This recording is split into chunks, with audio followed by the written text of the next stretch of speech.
امام حسن کہتے ہیں میری اماں سارے کام کرتی تھی گھر کے.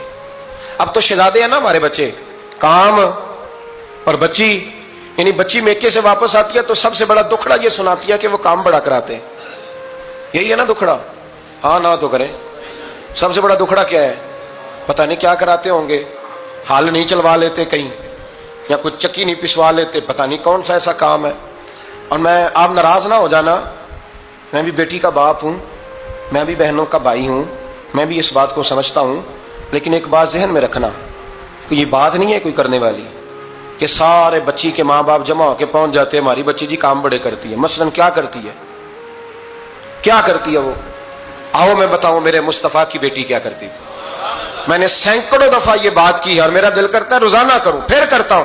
دنیا میں کوئی اتنا غریب ہے جس کی بیٹی اتنا کام کرے کہ ہاتھوں پہ چھالے پڑ جائیں؟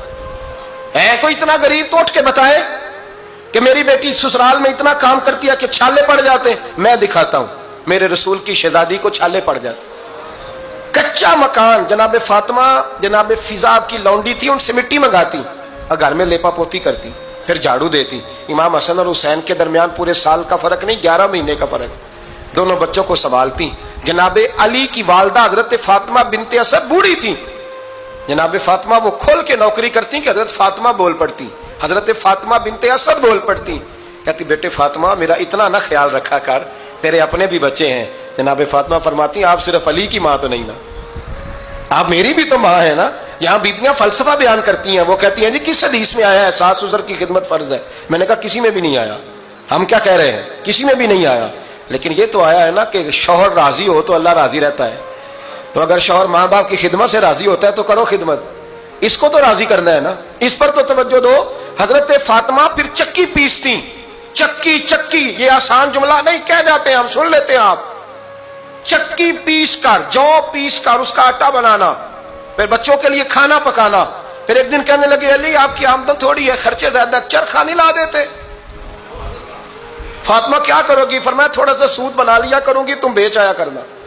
چلو میں تھوڑا ہاتھ بٹاؤں گی. یہ ساری ڈیوٹیاں کر کے حضرت حسن برواتے ہیں. پھر عزت والے رسول کی عزت والی بیٹی, پھر شانوں والے نبی کی شانوں والی بیٹی, پھر پاک محبوب کی پاک شہزادی, ساری ڈیوٹیاں کر کے رات کو مولا علی سے کہتی اگر آپ اجازت دیں تو اللہ کو راضی نہ کر لوں. حضرت علی فرماتے فاطمہ جیسے دل کرے. تو امام حسن کہتے ہیں پھر میری ماں مصلی بچھا لیتی, مصلی, اور پھر ساری رات وہ نماز پڑھتی, ساری رات. اور فرماتے ہیں جب سویرے ہاتھ اٹھاتی تو پہلی دعا یہ کرتی اے اللہ میرے رسول کی امت پہ رحم فرما, اے اللہ میرے رسول کی امت پہ رحم فرما. تو کہتے ہیں زمانے بیت گئے یہ دعا سنتے. تو ایک دن میں قریب گیا تو میں نے کہا امی حضور کوئی دعا میرے لیے بھی کر دیں, کوئی حسین کے لیے بھی کر دیں, کوئی زینب کے لیے بھی کر دیں. ساری دعائیں امت مصطفیٰ امت مصطفیٰ امت مصطفیٰ.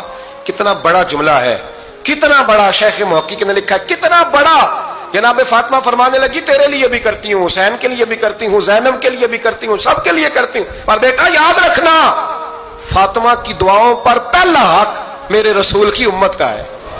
فاطمہ کی اصل میں بات بہت خوشی کی سنا دی میں نے آپ کو, لیکن آپ وہیں سست کے سست رہ گئے. یہ کسی عام آدمی کی دعا نہیں, پیر صاحب کی, درویش صاحب کی رٹی رٹائی دعا نہیں, یہ سیدہ فاطمہ کی دعا ہے. آپ کو اتنا بڑا خزانہ مل رہا ہے اور آپ سمجھے نہیں بات کو. حضرت فاطمہ فرمانے لگی میری دعاؤں پر سب سے زیادہ حق میرے رسول کی امت کا ہے, تو میں یہ حق ہمیشہ ادا کرتی رہوں گی, میں انہیں دعائیں ہمیشہ دیتی رہوں گی.